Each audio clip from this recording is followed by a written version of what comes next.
Hi, it's Wendy Orr, and you're listening to The Author Shelf.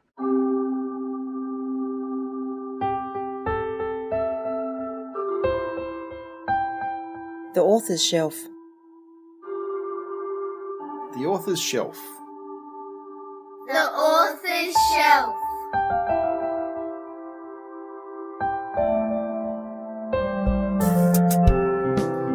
The Author's Shelf. It's about books and stuff.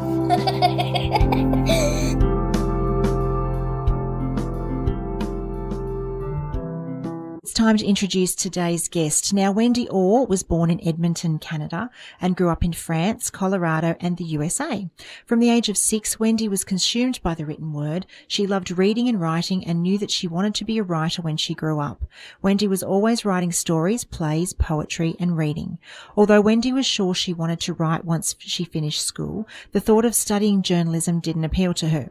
Instead, she studied occupational therapy in London. It was during a holiday in Wales Wendy met an Australian, Tom, and 6 months later they were married. Fast forward to 1986 and Wendy wrote the picture book Amanda's Dinosaur, which won an Ashton Scholastic competition for an unpublished picture book text. Since then, she hasn't looked back. In 1999, Wendy's story Nim's Island was published. It was later published in the USA and Canada in 2001. In 2002, Nim's Island was listed on the Los Angeles Times Best Books list for that year. And in 2008, Wendy's book Nim's Island was adapted for the big screen. The Hollywood feature film starred Jodie Foster and Gerard Butler. The sequel, Nim at Sea, starred Bindi Irwin. Wendy's books have won countless awards, such as the CBCA Book of the Year and the American Library Association Book for Older Readers. Her books have been published in 25 languages. Wendy Orr, welcome to the Author's Shelf. Thank you, Georgie. It's a pleasure to be here. All right, now I always begin by asking my guests what is their story. So please tell us, what is the Wendy Orr story? Well, you seem to have covered it quite well. And I guess the other thing I say, the sort of background to the reading and writing part of my story would be very much that I grew up in a family that was really quite immersed in books and stories. And so my dad used to make up stories, really quite crazy stories, about our Dachshund's great-great-great-great-great-great-grandfather, and they were really just so stories. They were stories about why a tunnel was there, and it was because the Dachshund, of course, had tunneled through it, because he didn't want to climb over the mountain, so he dug his way through, that type of thing. So they were just crazy things as we drove along in the car, and if you asked where something was or why it was, Dad would just on the spot come up with this lengthy story about Freda's great-great-great-great-grandfather. And so I think that gave me the idea that you can have fun with stories and make them up. And I think probably Dad especially really liked word play.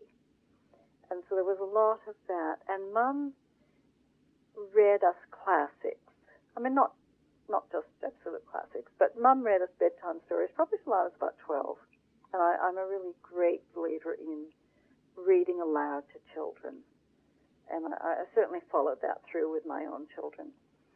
I think that being read to is a very, very powerful and comforting experience. In fact, if I can't sleep at night, I put on an audio book, like preferably a boring one that I've heard before. And I find that actually sends me to sleep much faster than a meditation tape or anything like that. Okay.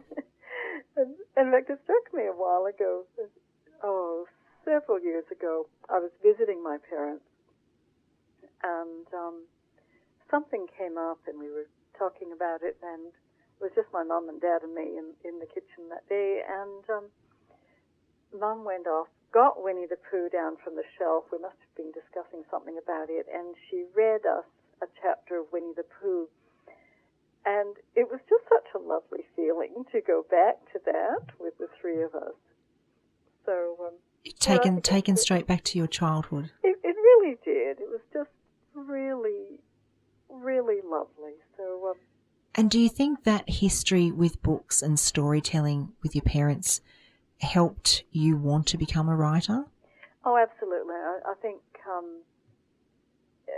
that it must be just partly ingrained. And I mean, there's obviously something in us. My sister is 2 years younger. I have a brother who's 8 years younger. But, my sister, therefore, had pretty much the same childhood that I did. And, she didn't want to be a writer. So there's always something that we don't know why that is. But I think that it definitely led into it. And I think that my parents and my grandparents all really honored my desire to write. I didn't realize till I was older that my grandparents had actually also wanted to write. And they wrote, my grandmother was an artist, and my grandfather wrote a fairy story. My grandmother illustrated it shortly after the war, Okay. which was not a good time to try and, get a color picture book published, probably. And they didn't persevere. They sent it out, and it was rejected, and they said that was it. Okay. I don't know what the story was like, but we have some of the illustrations framed. Okay. And so I guess we have a history of a lot of people wanting to write. And my aunt by marriage, actually, my mother's sister-in-law, is a French, mostly non-fiction writer, but, quite a well-respected author. Wow, okay, so it's definitely in the family then. Well, not biologically, just that desire. Where do you get your story ideas from? I mean, I always say that just, ideas are just kind of all around. To me, there's a little bit of magic in what sparks an idea. And I think I don't really know what that is, because you can find, often, you can trace back from a story where this idea might have come from. But why it's come, why it's persevered, I don't know. I mean, if you look at Nim's Island, the original idea for that, I think, really started when I was 9 on a ferry to visit my grandparents on Vancouver Island, and the ferry passes a little tiny island. And I thought I would just love to run away and live on that island. So when we went home, we were living on the prairies in Canada then, I started writing a story about a little girl who runs away from an orphanage, because I was reading Anne of Green Gables, so, she had to be an orphan. And, I worked on that story for probably about a year. The Mum has the notebooks, it's a couple of fat notebooks. And, then my interest changed, and in the end, she and the little boy who ran away from his orphanage, then they got adopted and got horses, because I'd kind of moved on to horses by then. But it was just sparked from seeing a little island. But obviously it sparked from something much deeper of wanting to be competent and resourceful and brave, and all the things I probably felt I wasn't. Right. So I think that stories are probably sparked by, well, for me, I think they're often quite a deep subconscious level, and I can trace back these little sparks of looking at an island, or Now that started when you were quite young, because you did your first draft, although it wasn't officially your first draft. How old were you? I think. Well, Mum and I were trying to work it out from the writing. Probably 9. Right. So that story stayed with you for a very long time then, before you actually got more serious about it and put pen to paper and decided to pursue and go on with it. Yeah, well, to be honest, when I started the book that became Nim's Island, I had forgotten about this story that I wrote when I was 9. And it was just that this story was not coming to life. It was sort of the primary focus at first was the correspondence between the little girl on the island and the adventure author who wouldn't leave her house. And it was just really quite dead, partly because I decided it was going to be all in letters or emails. Right. And then I realized I could add some journal entries because that wasn't going to work. But, it just wasn't coming to life. And then I remembered the story that I'd written. And what I did was to quite deliberately think about not so much the story, but about the child who wrote the story. And it really came down to that thing of wanting to do stuff. That was actually just the phrase that came to my mind, that this little girl that I was at 9 really wanted to do stuff. And when I was reading aloud to a class one day, I often stop it if I'm just reading a little bit to them. I stopped the reading at the phrase, whatever happened, for 3 days and 3 nights, whatever happened or needed doing, Nim would do it. And I thought, that's what the book's about. And, and then I thought again, yes. So that goes back to this little girl of 9 saying, I want to be able to do stuff. Yes. Because I was a fairly dreamy kid. Right. And yes, I was reasonably active. I didn't just stay inside, but my activity mostly revolved around making stories. So I rounded up the neighboring kids, and we would go around and howl to make everybody think that we were coyotes. I'm sure they were all terrified, and it was all based on story. I would make everybody act in plays and things like that. But I, wasn't terribly competent. All right, let's rewind a little bit and let's go back to the one that got it all started for you, Amanda's Dinosaur. Tell us about that book. Well, I made a serious commitment to writing at the start of 1986. And I just wrote all sorts of things that year. And the one thing I didn't try was picture books because, like a lot of new writers, I thought that I would have to be able to either draw myself or have a sort of, artist partner. But at the end of the year, I saw a competition for a scholastic competition for an unpublished picture book manuscript, just the text. And I thought, oh, well, I could try that. And luckily then, I had no idea that I really think picture books are absolutely the hardest thing to write. But the good thing is I didn't know that then. And the other thing was my kids were 3 and 5.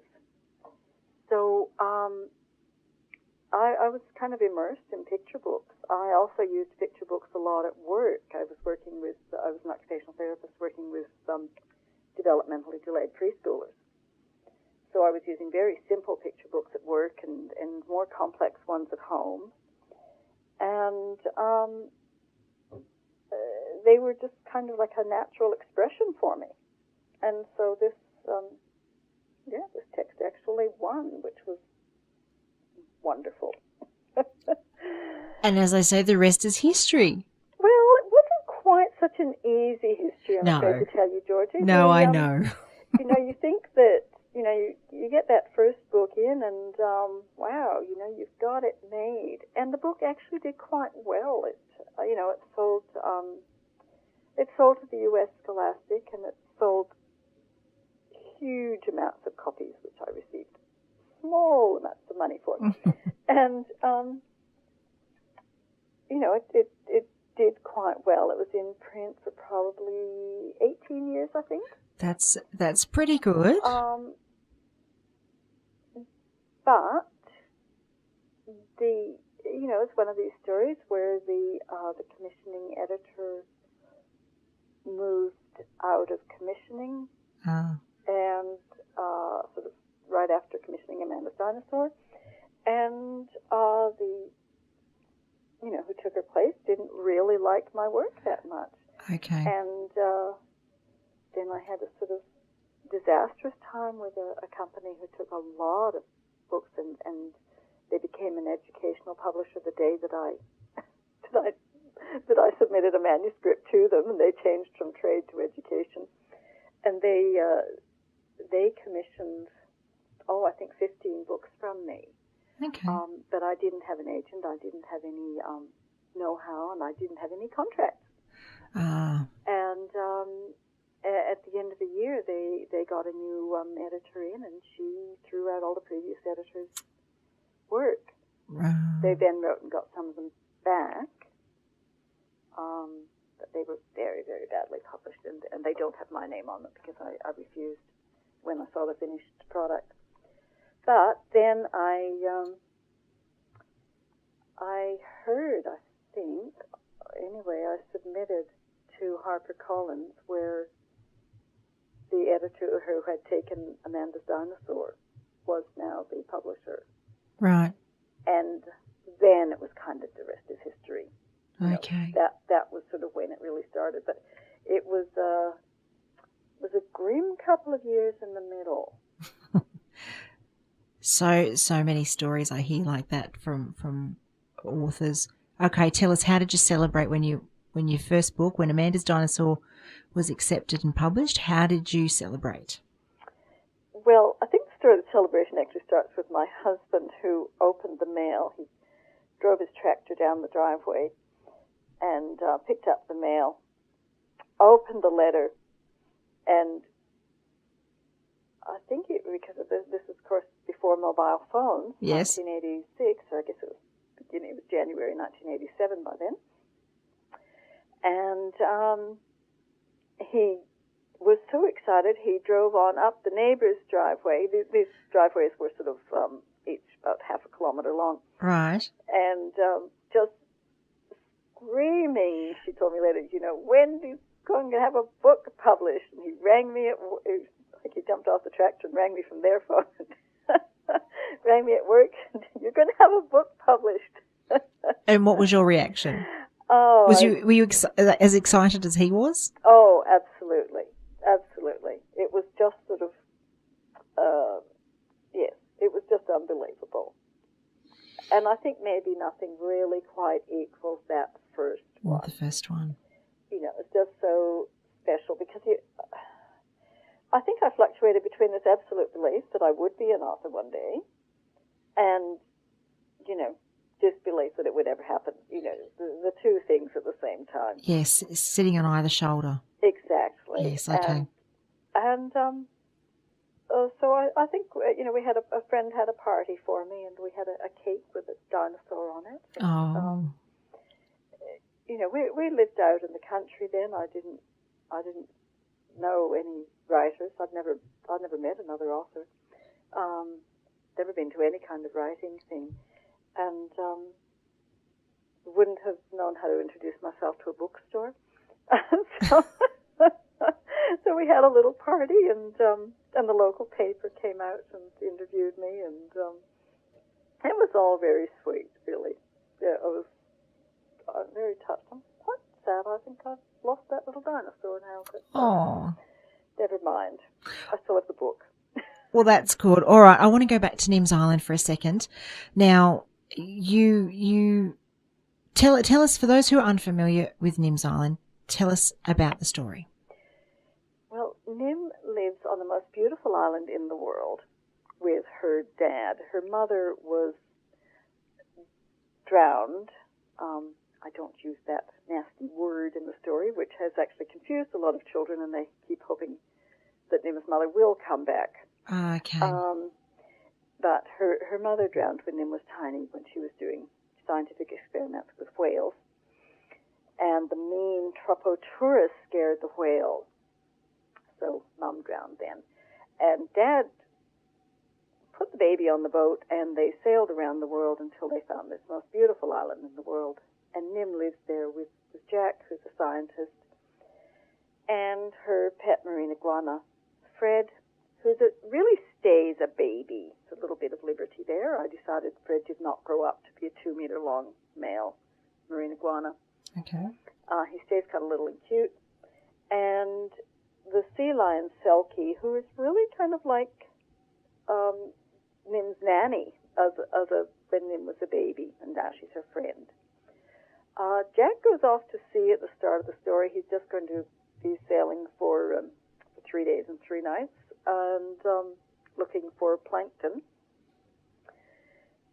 And they have a satellite phone, so he'll be in communication with her. But of course, there's a terrible storm, and his boat is demasted, and his satellite is knocked off the boat and sinks, and he's knocked out. So he doesn't even know how long he's been knocked out for.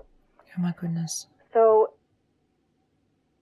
Nim does, however, still have the satellite connection for the computer, which she checks the emails once a day.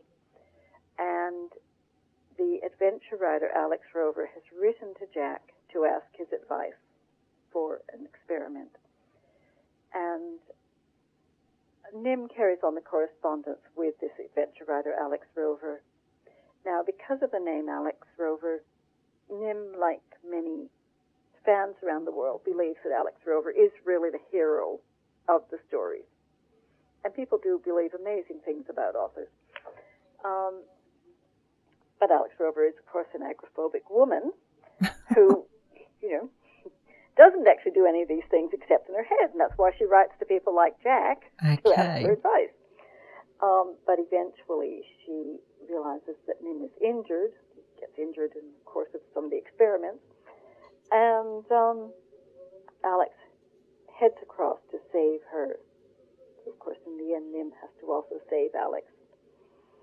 And I am not good at doing synopses of my stories. If I could do a synopsis, I'd tell it in fewer words. I just prefer to tell you the whole 20,000-word story. But, that's wonderful. Thank you. All right, now tell us, how was Nim discovered by Hollywood? It's actually a really lovely story, I think, because it was sort of purely spontaneous, if you like. Paula Major, my good friend now, went into her local library in Santa Monica to get a book out, or get a couple of books out for her 8-year-old son's summer reading.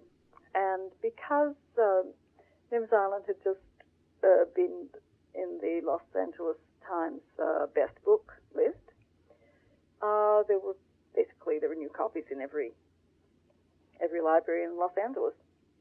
And so it was this beautiful, shiny new copy, and the American book was originally a hardback, so it was all very beautiful and glossy. And she said she really liked the cover. So she picked it up and showed me later. Sorry, I didn't actually open it, I just liked the cover. And she started reading it to him because it was just a bit hard for him. And she was going to do that kind of team reading where you start a kid off with, you read a bit, and then you catch them up by reading a bit for them again. But then she said, I didn't want to put it down. And then her 10-year-old daughter came in and started listening, and her husband came in, and she always says, and the 2 fat cats. What, of course, she was doing by telling me about the cats and everything like that is she really drew a very beautiful picture of the family listening to the story. And she was very deliberately trying to make me think that she was the best person in the world to make a movie out of it. So she looked up my bio. She had read that book very thoroughly. And she figured, I liked animals. I liked the ocean. She mentioned that she liked walking on the beach at Santa Monica. And she mentioned that her husband was Canadian, which, I was by birth. And she painted me this beautiful picture, and then she finished off, please know I am inquiring for the film rights. And I said yes. That must have just blown your mind, did it? It really did. It was, it had many stages of being kind of unbelievable. I'd actually never been particularly interested in film. I'd never considered my books as films, and so it completely took me by surprise. I had complete faith that Paula would produce this movie. And people kept saying to me, you do realize that, you're lucky if you get an option, but there won't be a movie. Right. They were wrong. And they were wrong. And actually, I had a meeting with the creative VP at Fox on one visit over, and the film was in a very bad place at that stage. It was really stalled, and things weren't happening. And she said to me, films take a long time, but they do happen. Okay. And I went back to Paula and told her about the meeting, and she said that was the best thing she'd heard in a long time, because at that stage we thought the film was not happening. And I've just always remembered those words. They do happen. And it did. And it did. What was your reaction when Jodie Foster was cast in the movie? That was another really sort of unbelievable, difficult to believe moment, and it kind of amuses me because of my limited understanding. As I say, I had complete faith that Paula was going to produce this movie.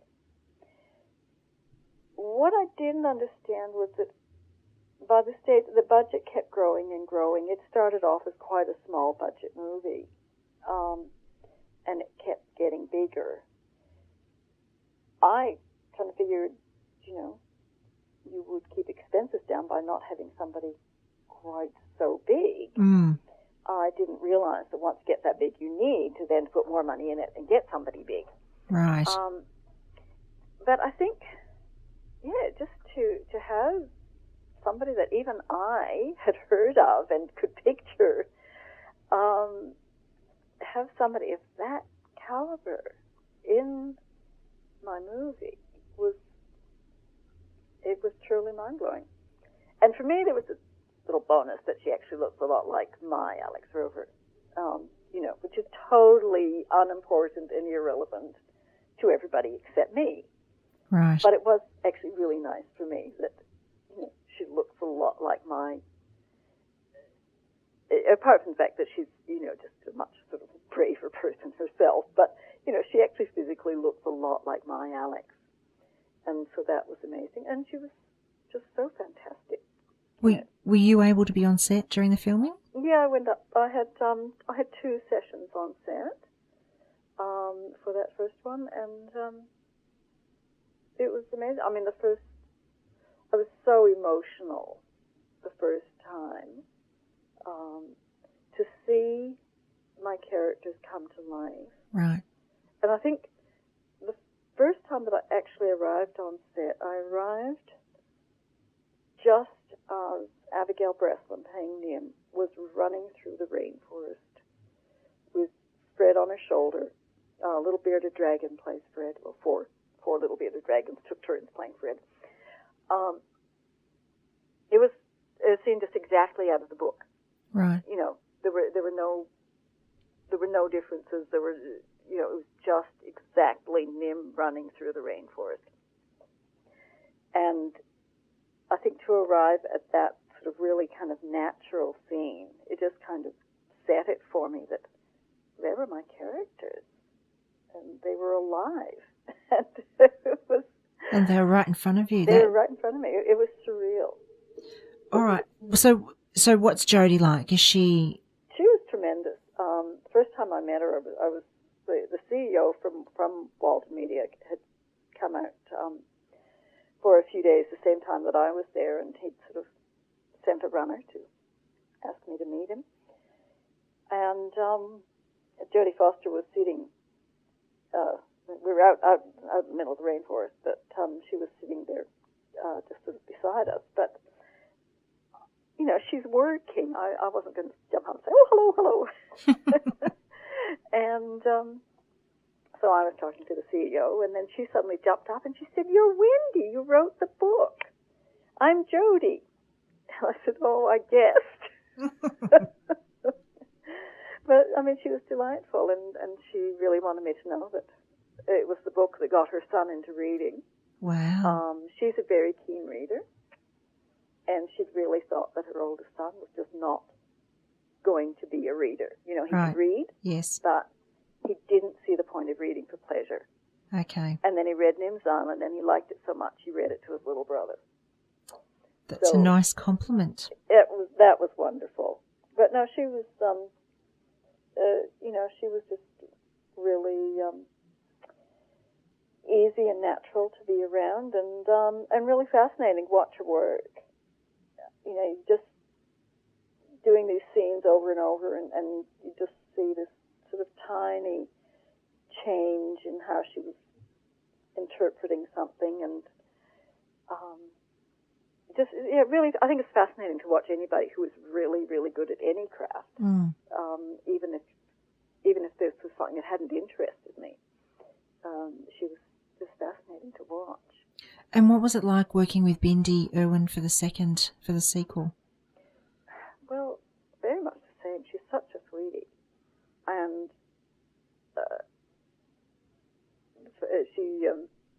she's just so natural. In fact, when I first saw her, I thought she must be the stand-in because she was so sort of unassuming and, you know, casual. Again, I happened to arrive. I always seem to go on set when it's the middle of the rainforest and it's freezing cold.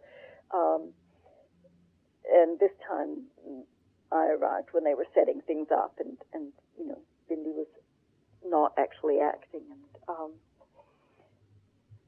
she just really wanted me to know. She kept saying, "I just don't want to let you down because I love the books." Because of course Bindi was the right age for the books. When they started, right? And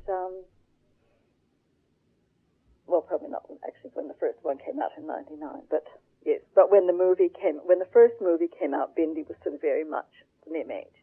Okay. And she said, "I just don't want to let you down because I love these books so much." And when I saw the film, I said to her, "You didn't let me down." Oh. It was just. The script is totally different from the book. What I wrote in Nim at Sea would have been a huge budget, and Return to Nim's Island is an Australian film.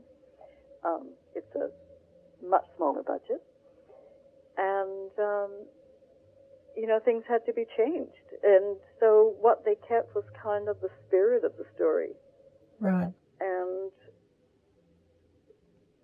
I suppose the two things are Nim defending, the sort of plot theme of Nim defending Selkie against poachers, and the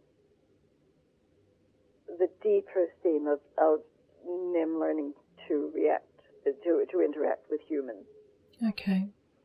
And you know, those were the two important things, and so it's an entirely different story. But when I read the final draft of the script, I actually emailed my scriptwriters and said, you know, okay, it's not the story from my book, but it's so much a story I could have written.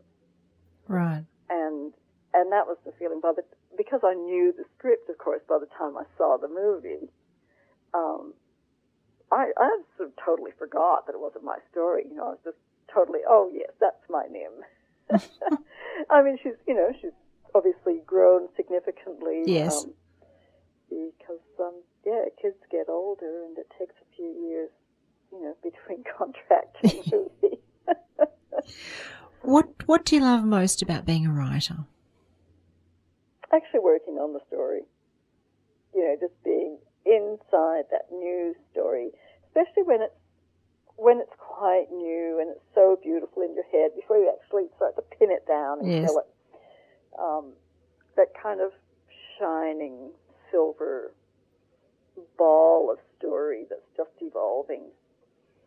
And I just get really excited by that and finding out more about it and those sort of moments when you think, oh, so that's what happens. That's why she does it, of course. And I love that.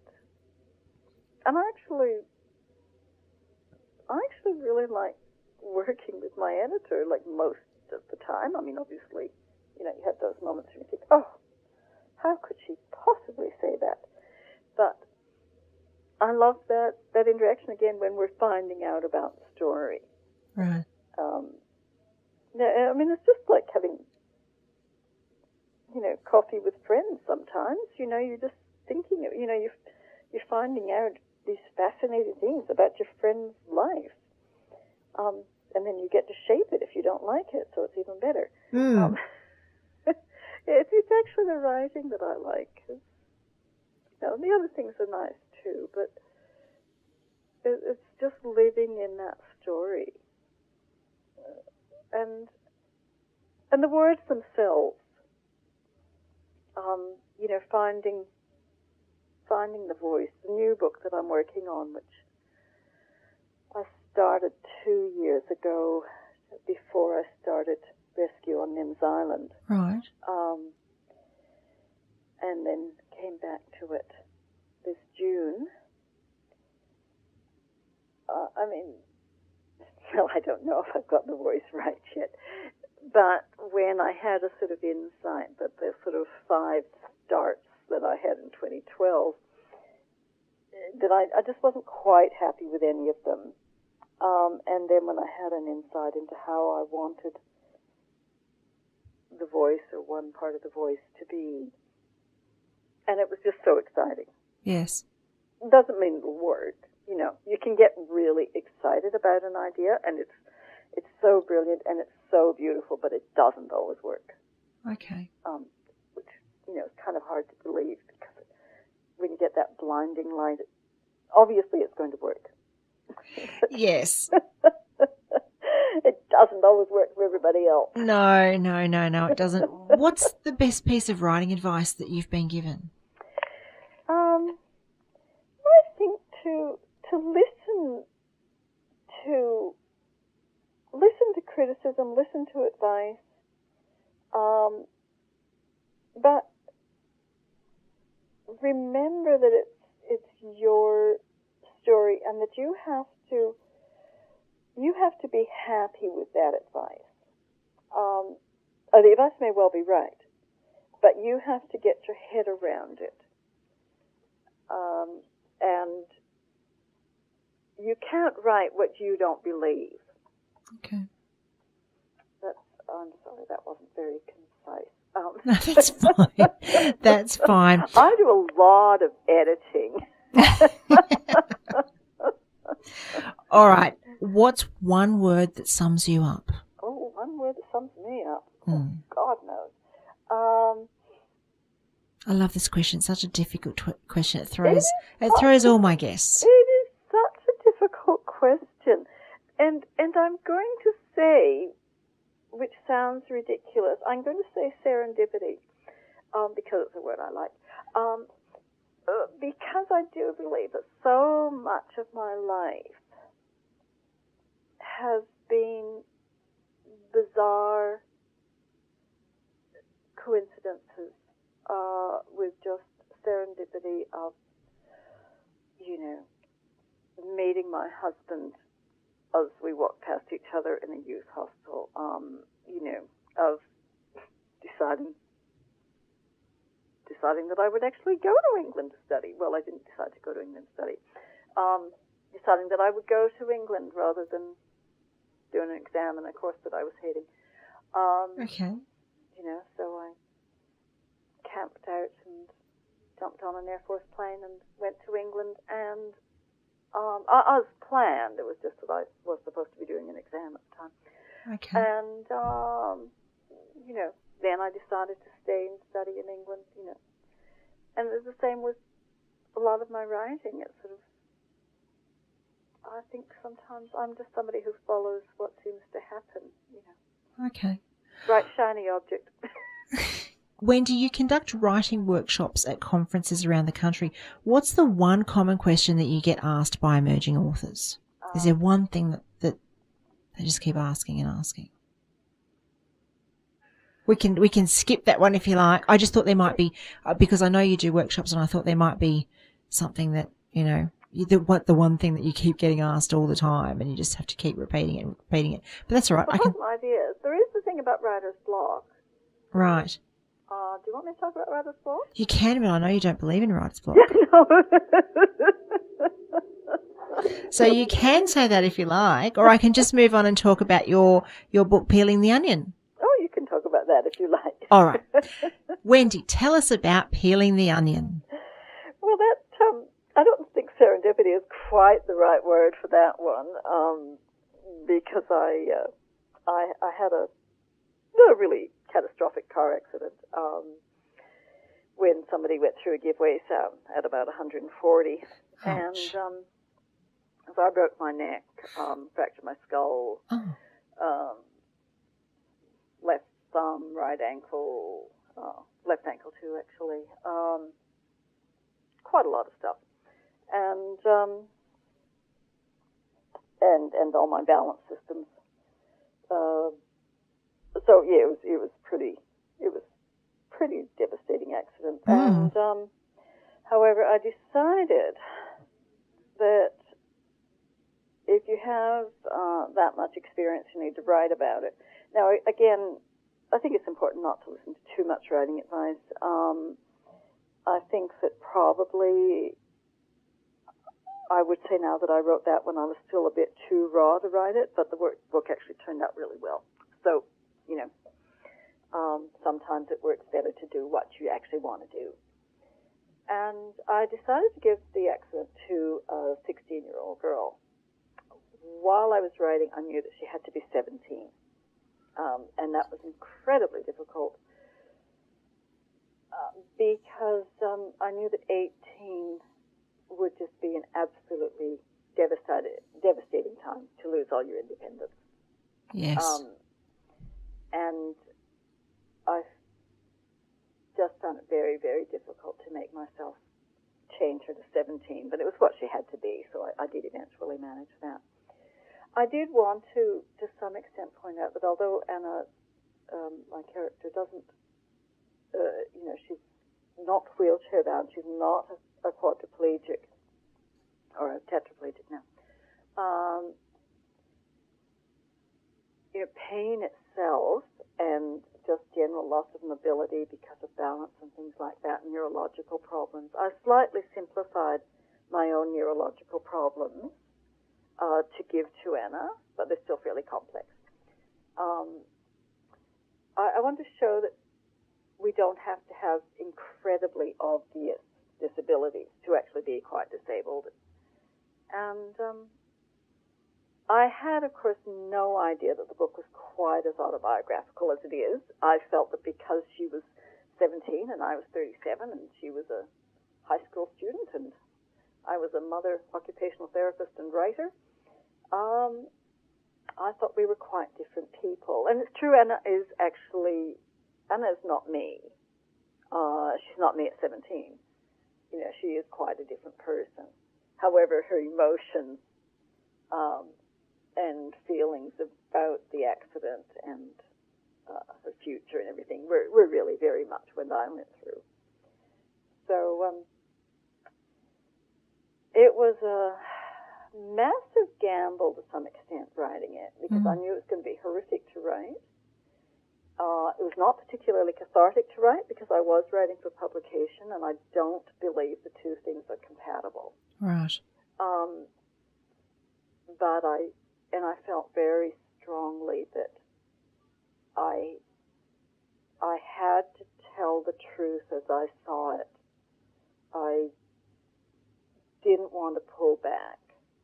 I did pull back as far as her anger. I think that Anna is probably not realistically angry. as a 17-year-old girl in that situation would be. Right. But to write it more truthfully than that, it would be unreadable. Okay. But I felt that I really, really hate books that deal with disability sort of with, well, you know, I had this accident and, you know, I lost my legs, but I just pulled up my bootstraps and got on with it. And I know there's a lot of biographies like that, and that's, you know, that's legitimate. But I think in fiction we have to really go to the deeper truth, and nobody pulls up their bootstraps without hitting the bottom first. Yes. Or later. You have to do it at some time. At some point, yes. And I was really, I really fought for that. And I think it's, you know, that's the feedback I get. I mean, Billy Young is actually 18 this year. And, you know, I still get feedback, both from new readers and this year I've heard from two girls who wrote to me, one who was badly injured and one who just loved the book, and actually, unfortunately, it's written to me this year, you know, 15 years later, when she has bone cancer. Oh, no. But, and said to her mother when she was in hospital, you have to go to my room and find that book. Yes. Wow. So it's been, yeah, it's been a book. I'm very glad I wrote it, because of the reaction that people have had to it. You know, it's still not a book that I find easy to read aloud. Yes. But it sounds so trite, you know, but if something like that does help people, and it's helped, apparently it's helped quite a lot of people. It sounds that way, yes. And not just, you know, it doesn't have to be, you know, breaking your neck or anything. I've had girls write to me that have been anorexic, like, you know, so a wide variety of things. Okay. And I think that, I mean, basically trauma is trauma. And the psychological impacts of any trauma are similar. You know, we all do go through the same patterns. So it's been very gratifying to see it, you know, just have people respond to it around the world. I mean, until Nim's Island, it was my most successful. I think it came out in about 7 languages. Wow, okay. And that was, yeah, very, very gratifying. It made it worthwhile. Well, thank you for sharing that with us, Wendy. Now, what's coming up next for you? Well, Rescue on Nim's Island has just come out, and film development is just in very, very early stages with it, but it is optioned. It is good. very So early development. we're going to get the 3rd movie. Excellent. Oh, well, we hope so. Cross your fingers and pray to the funding gods, and and which means that I'm in a really strange place for me, because I did drop everything to write that last book, and it did take me because it was the 3rd book in the series, it did not just sort of happen.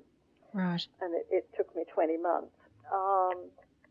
It was actually a very difficult book to write, to pull in all the movie plot, knowing that many readers would come to it through the movie. Yes. As well as the book plot, and say they were entirely different. So it was a challenge. But like everything, once the story actually starts, then the story takes over, and it was good. But it took more planning than any other book I've ever done. Is that the final in the series, you think? I think it is. Nim may possibly go on. There is. I'm not sure if I can even say this, but I will anyway. There is a possibility of television. Ah. And so Nim may go on, but as far as I can see at the minute, that is probably the last Nim novel. Okay. And whether I do anything else, I'm not sure. Okay. And so the next one for me is so far off because it's just in little piles of paper, still having its beginning rewritten and breaking all my rules about, don't rewrite the beginning till you've finished. And I can't even talk about it yet because it's still in the very, very early growing stages. It's still a very, very fragile little bubble, and it's just got, sort of 12,000 words so far. So and my editor hasn't even seen any of them. Okay, all right. I understand now. Well, Wendy, thank you very much for joining me on the show today. Now, if you'd like to find out more about Wendy, visit her website, www.wendyorr.com. Wendy, thank you very much for being a guest on the Author's Shelf.